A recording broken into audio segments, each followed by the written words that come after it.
गुजरात से खबर शामिल करते हैं हमारे C1 न्यूज़ के नुमाइंदा अदरीस अहमद से। सूबाई वज़ीर सेहत मोहतरमा डॉक्टर यास्मीन राशिद ने गुजरात का दौरा किया।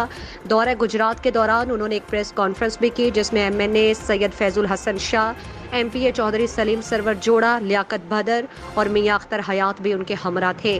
प्रेस कॉन्फ्रेंस से खिताब में सूबाई वज़ीर सेहत का कहना था कि शहबाज गिल के साथ जुल्म किया जा रहा है।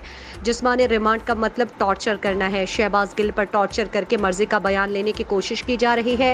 शहबाज गिल को तकलीफ देकर मर्जी की बात उगलवाना चाहते हैं। उन्होंने कहा कि नवाज शरीफ इश्तिहारी हैं, वतन वापस आने पर जेल जाना चाहिए। सूबाई वज़ीर सेहत का कहना था कि न्यूट्रल्स को न्यूट्रल ही रहना चाहिए।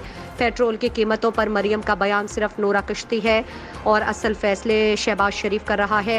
नवाज शरीफ जो मर्जी कहता फिरे। शरीफ खानदान के दरमियान कुर्सी की लड़ाई चल रही है। मरियम नवाज चाहती हैं वो कुर्सी पर बैठे, हमजा चाहता है वो कुर्सी पर बैठे। उनका कहना था कि तहरीक इंसाफ वाहिद जमात है जिसने 40,000 रसीदें पेश की। इमरान खान के दौरे गुजरात के हवाले से उनका कहना था कि इमरान खान गुजरात में 2 सितंबर को जलसा करेंगे।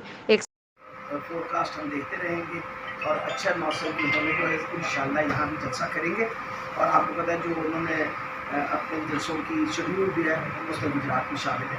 तो इंशाल्लाह 2 तारीख को यहाँ। सवाल के जवाब में वज़ीर सेहत का कहना था कि चौधरी बिरादरान हमारे इत्तेहादी हैं, 4 साल मुश्किल वक्त में साथ दिया।